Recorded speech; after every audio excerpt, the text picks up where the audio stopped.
These cheaters were diabolical, apparently. Have you ever been cheated on? If you feel like admitting it in the comments, please do. We can all relate together.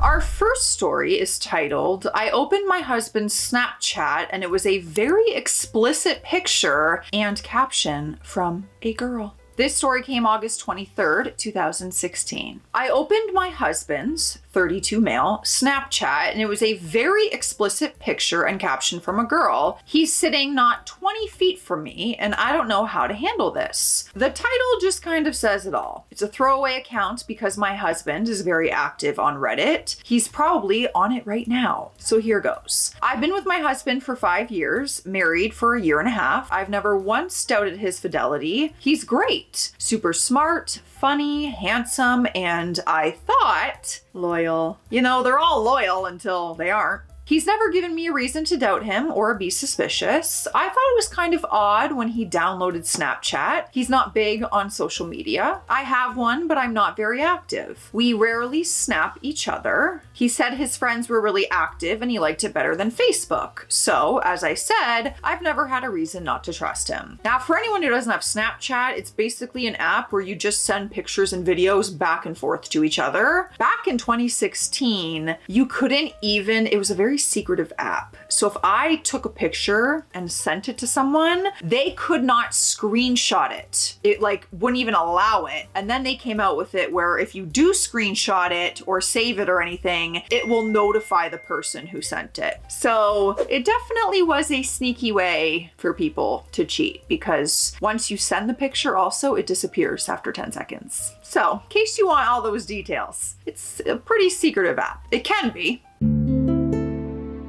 So I thought nothing of it. This morning, my husband was in the shower and left his phone on the nightstand. I was half asleep when his phone started chiming and it woke me up. We both have the same phone and ringtone for text messages. Not knowing that he had put his phone on my nightstand for whatever reason, I just thought it was my phone and I was in a half asleep state. Despite his black phone case, mine is green, I didn't even notice and I looked at who had texted. It said mom. Okay, my mom texted me. I can ignore that until I'm actually awake. But under that was a Snapchat notification. A snap from someone named Roxy. I was like, who the F is Roxy and why is she Snapchatting me? I opened it and bam! Oh my God.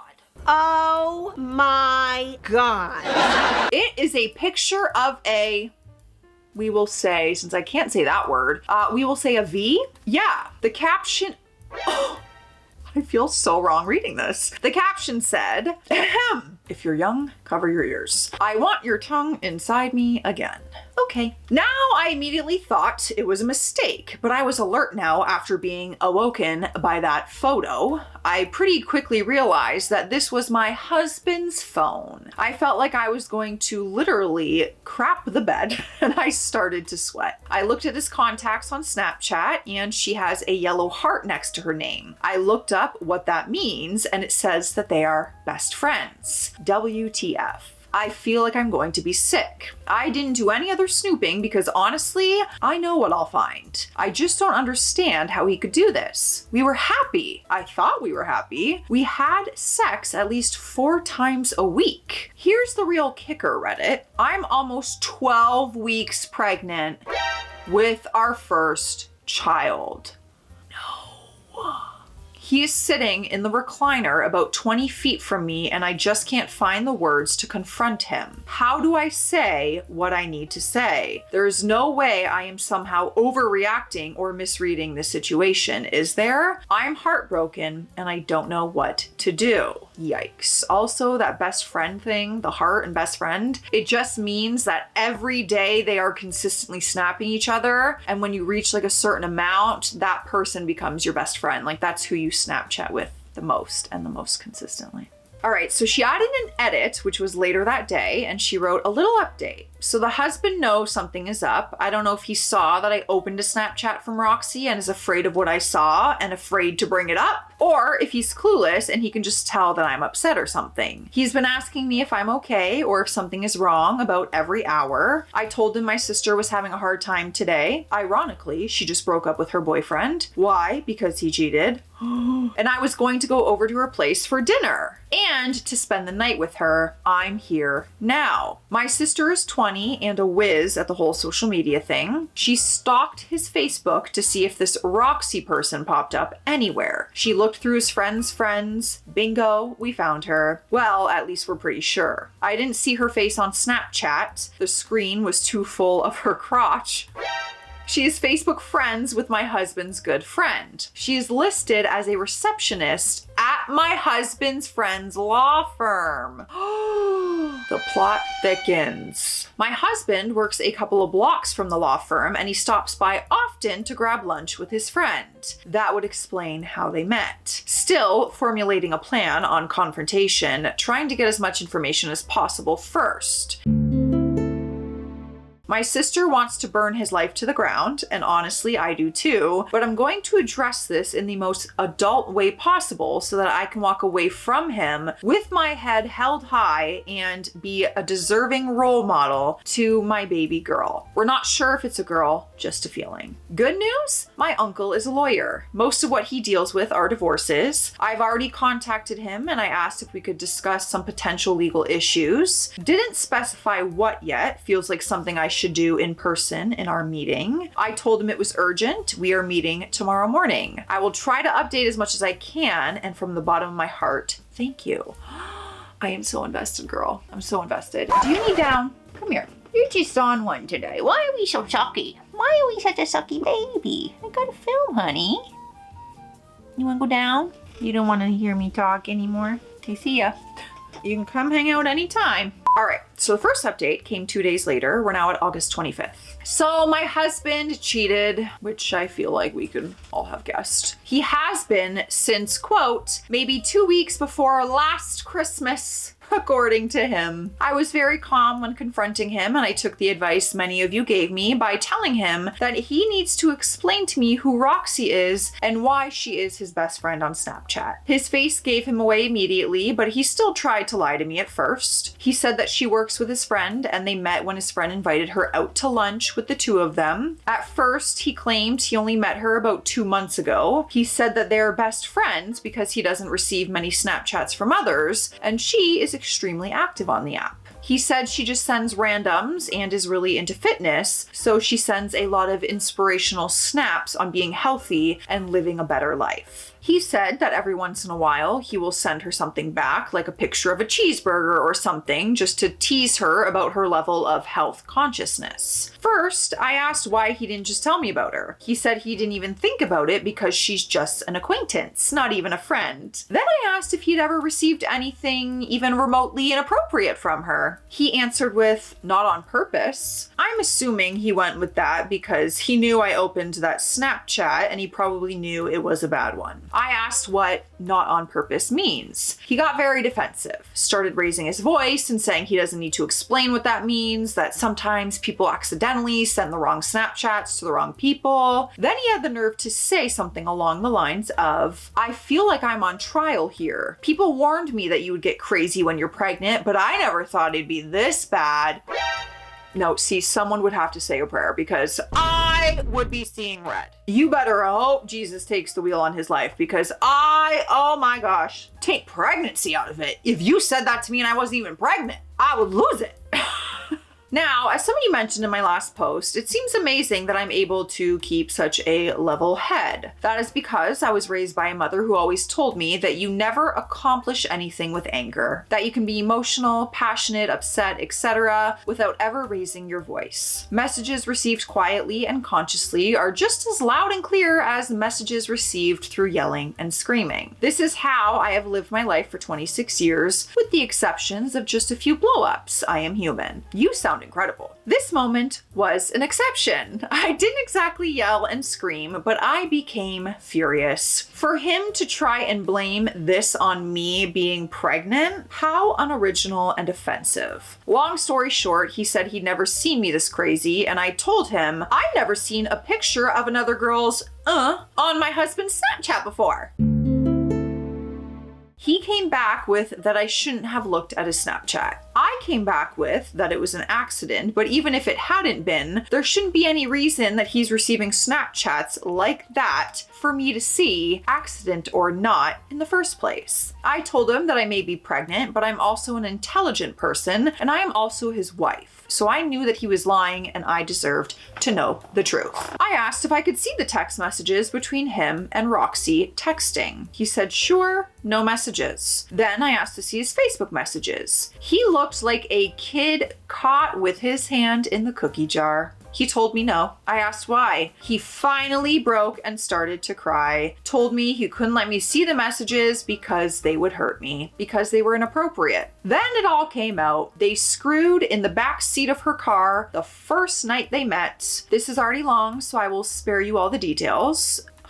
I really wish you wouldn't. But it's been an ongoing affair for months. No, they did not always use protection, although I was recently screened for STIs. I will be getting checked again in light of this situation. My uncle already assured me that if he was unfaithful, we would cream him in court. Really, the only thing I'm willing to fight tooth and nail for is our home. I put a lot of effort and money into making this home my dream space. I won't be seeking spousal support, but I will seek child support. I'm obviously heartbroken, and I told him to go stay in a hotel or with Roxy for all I cared. I confronted him last night. My mom and sister stayed with me last night and let me sob all over them for hours. Right now, I'm sort of numb, but I'm also thinking very clearly. I know what my next 10 moves are, and I feel supported and secure in my decision to leave him and to keep my baby. A few things I just wanted to clarify. My husband is not a lawyer, his good friend is. There was some concern for my success in court if my husband was a lawyer. His friend is an environmental law. So, while I'm sure he can provide some advice, he will not be my husband's divorce lawyer. There were suggestions of me terminating my pregnancy. I fully support the right to choose, and I would probably terminate the pregnancy if I was in a different financial position and if I lacked a support system. However, I work as a marketing manager for a large company. Not only does this allow me the privilege of working from home 50% of the time, but it also grants me financial independence. I do not rely on my husband for money, and I never really have. He works in tech, so while he makes a good salary, I will have no need for spousal support. I have a phenomenal support system. The baby will be loved dearly by so many. Yes, I have to deal with my ex-husband for the rest of my life if I have this child, and it will make future relationships more difficult. But it is worth it. I've wanted this baby since day one, and I am her mother, which means that I am strong enough to raise her alone because I have to be strong enough. Here's to hoping for a speedy divorce. I'm ready to be done with this marriage, which is crazy because just a few days ago, I thought my life was as close to perfect as you could get. I feel like that's usually how it happens when you get cheated on. That's how it felt for me. Like your world just flips upside down. I mean, not all the case. Sometimes people are like, oh, we were struggling already, blah, blah, blah. But then other times it really hits you out of left field and you find one thing and it's like, wow, everything's upside down. All right, next story. Fiance cheated. I'm meant to be moving to America to marry her.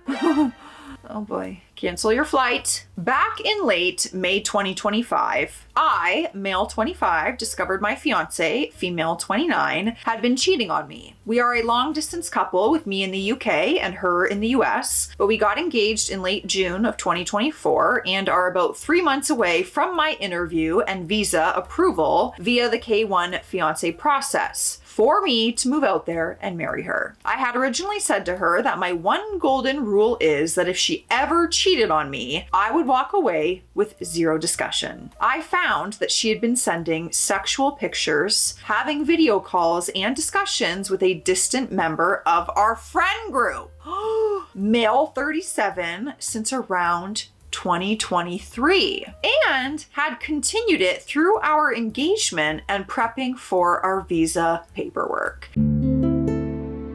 See, I never understand what the point is of that. I really don't. But that's because I've never been the cheater. Like, I just don't Surely it's more stressful to cheat than to just break up. to balance that lie and that guilt, unless you don't feel like those things and you're like, I don't know, can someone, maybe there's perspective out there if you were the cheater? Like, were you numb to those feelings? You didn't feel the guilt? You thought it was easier to keep up the lie than to break up? Like, I don't know. Anyways, they had started in a Discord direct message, but then made a separate Discord server to do it on so that they could wipe chat and call logs whenever I visited to prevent me from ever discovering by seeing her phone, etc. I only found out because she had me remote into her PC to update some games for her while she was at the shops, and the notification came up on the screen. To add a small timeline to our situation, we started speaking in October of 2022.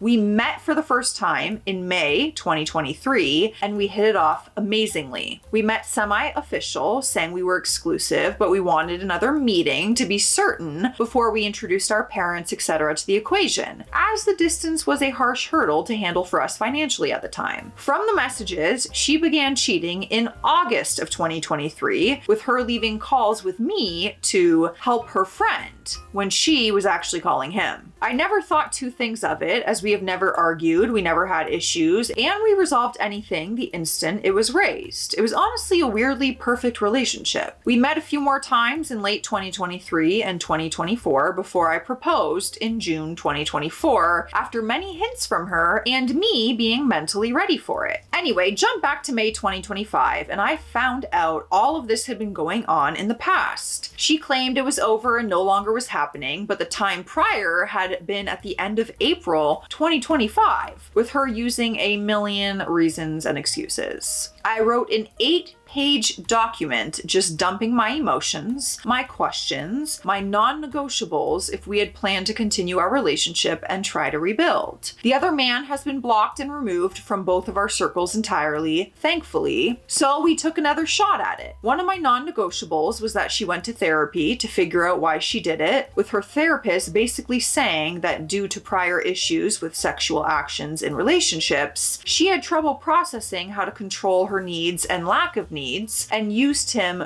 purely for sexual, not emotional aspects to process that. It hurt to hear that logic, as I had always been very understanding and managing of how we were sexually in case we ever stepped into areas of trauma for her. We had a very intense sexual life, with it being daily online calls, etc., and in person multiple times a day, with both of us ticking off many of our bucket lists, which is what confused me about why she needed a secondary outlet. Similarly, there were photos she sent us both, or photos that he would get uniquely with her pushing the sexual chats. I would say about 60% of the time she was pushing it. She also purchased lingerie and toys for him that I never saw until weeks after he did, which also sat with me for a long time.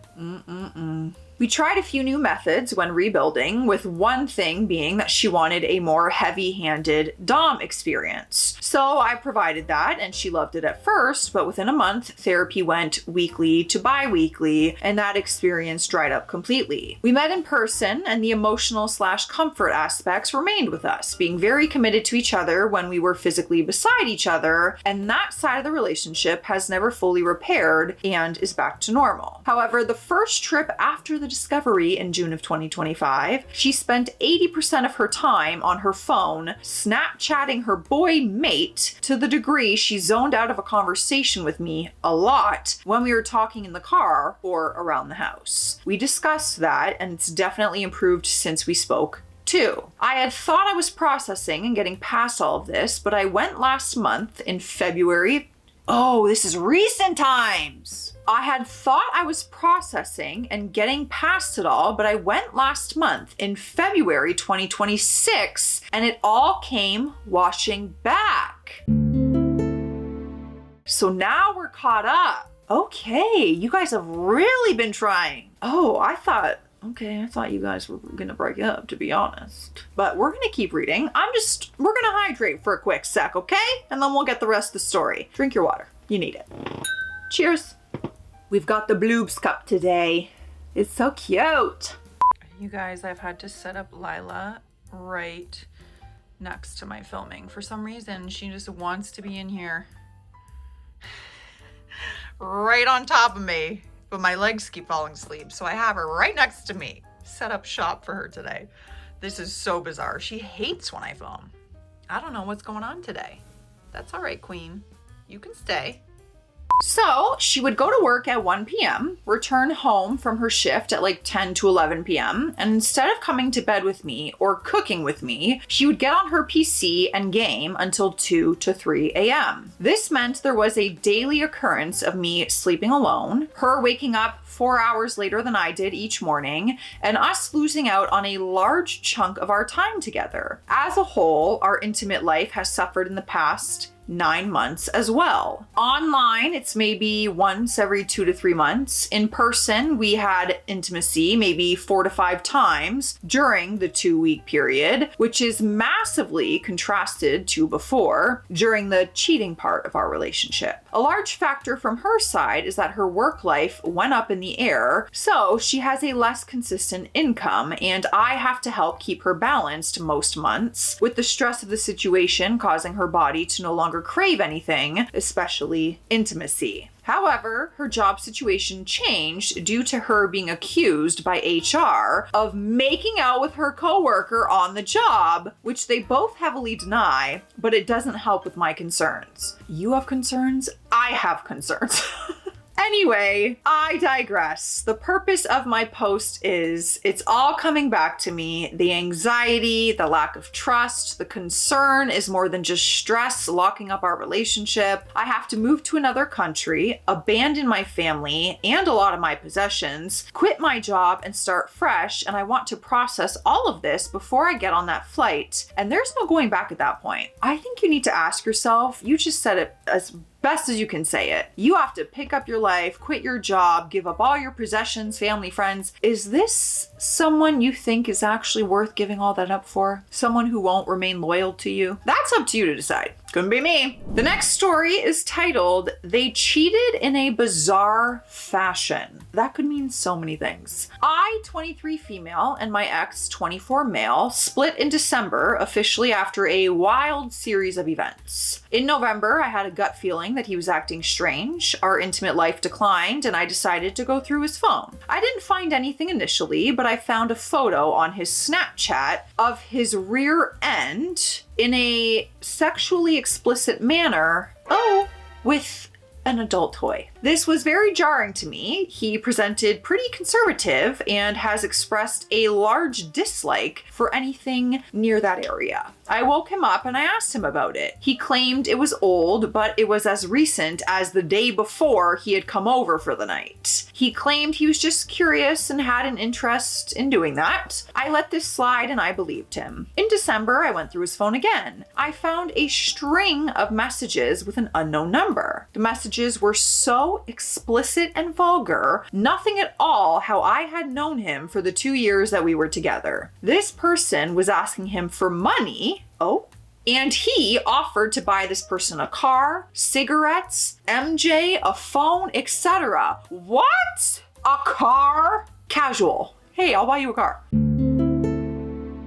So I woke him up abruptly and I made him leave my house. I was so devastated and he wouldn't give me any answers. He claimed he had met a woman at a bar near his house and she was very persistent and that there was no intimacy on his part, but rather her to him. I asked him if he was gay or something, but he told me it was more of a taboo fetishy thing and the person was persistent. I still don't know what to think about all that. He is Catholic and was brought up quite conservative, if that makes any difference. Since this incident, he has gone back to college like I had been hounding him to do. He moved out of his parents' house and has reached out to my family members about the incident and apologized to them personally for what he has done, as well as to me. He and I have talked the last few months on and off about everything, and I don't know that he will ever be able to earn my trust again. If you were in my shoes, what would you do?